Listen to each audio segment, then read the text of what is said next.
Hey guys, Fabian here once again, another tutorial, and in this one we're going to talk about tape stops, vinyl stops, whatever you want to call them. It's basically when the master track pitches down. I'll show you exactly what it sounds like with this example I have right here.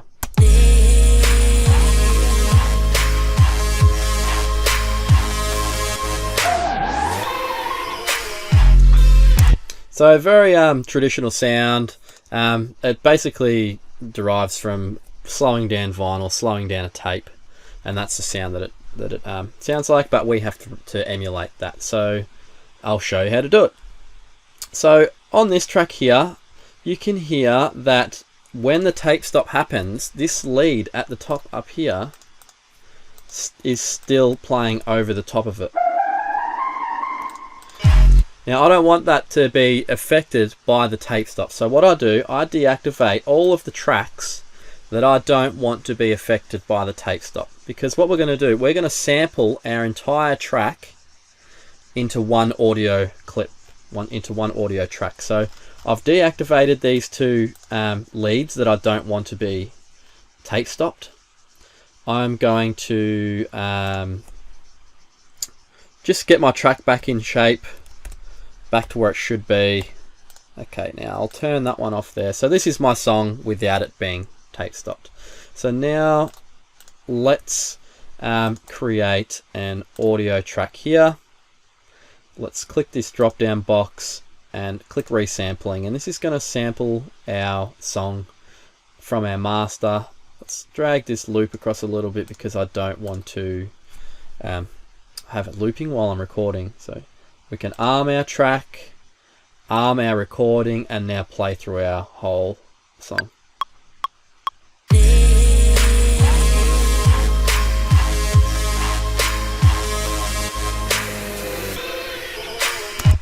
As you can hear, there was no lead in that, and that's exactly what I wanted. So I've gone over my recording here, so to simply fix that, drag that. Now see, that's always there, so to get rid of that always being there, hold Control, click J, and that just consolidates that audio clip. Now I want to tape stop this. Now I want to mute everything when this new sound is playing. So click on that clip you've just done, click Control L, it loops that section. Click Control Shift L, it highlights everything in that section, and then you can toggle between deactivated and activated using 0. So 0 deactivates everything. Now click on this sample here, 0 to activate that one. I also want to activate my leads again because they got deactivated along with it. Okay, so now let's right click and insert a MIDI track. I want a sampler on this MIDI track, so let's drag one of them onto our MIDI here. Now we can drag our sample that we recorded before onto our sampler. Come into the Filter Global section, turn your volume to 0 dB so there's no reduction in volume, it plays all at the same level.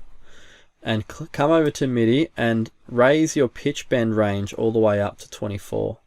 That's so we get the biggest. We can pitch it down 24 semitones, which is 2 octaves. Create a MIDI clip right here. Control Shift M creates MIDI clip. C3 is your default, the right pitch for the sample to be played. Let's mute this old track and listen to what we have.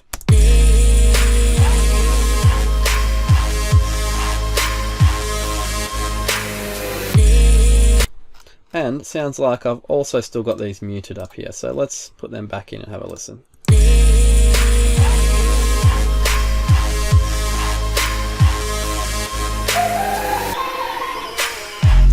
Okay, so now this section of the song is actually playing solely from this track here, and then it bounces back to the rest of the tracks.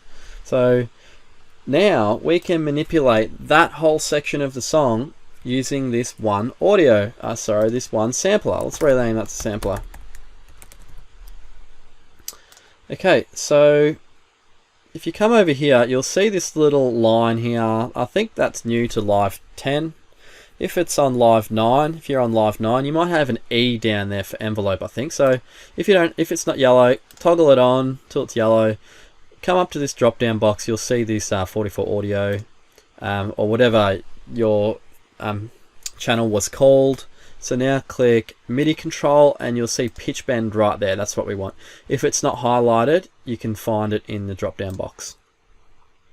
Okay, so now it's time to actually pitch bend. So to do that, all you have to do is click on your line, click another on your line, and then just drag down in between those lines, and it won't move anything else.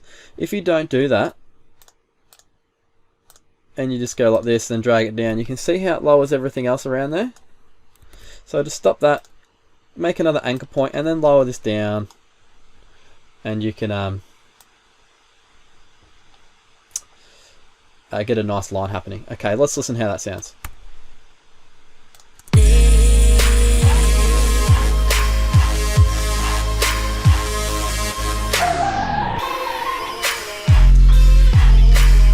I like that. That's pretty cool, but I reckon we can make it better.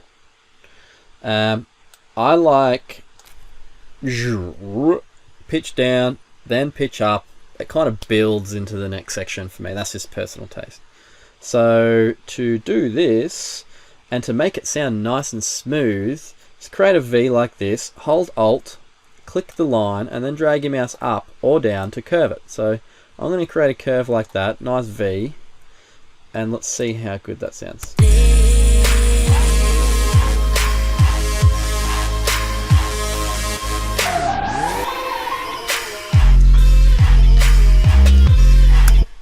Awesome. So that was one way how to do a tape stop. Now there's other ways we can do it. There's ways we can do it that's on a audio clip. So let me reactivate all this again. 0 back activated. Okay, so now we're back on board with the normal original song, and I want to show you how to do this with, actually I can do it here. Let me show you how to do this with this audio clip that we recorded earlier. So if you double click on your clip, you'll see it down here. Same thing again, click on your E or the lines, click down on the mixer drop box, clip, and then click down and transposition.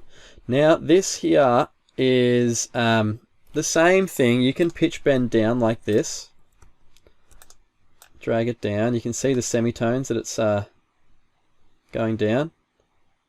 Let's copy the exact same process as we did before. Nice V like that. Okay, let's listen to how that sounds.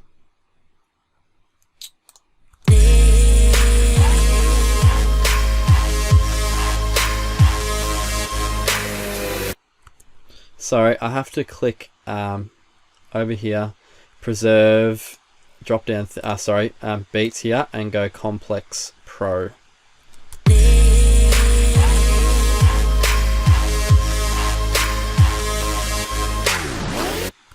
You can hear that it's a little bit grainier. Yeah, like it's a little bit dirtier. I don't like that. I like the sound of the smooth transition.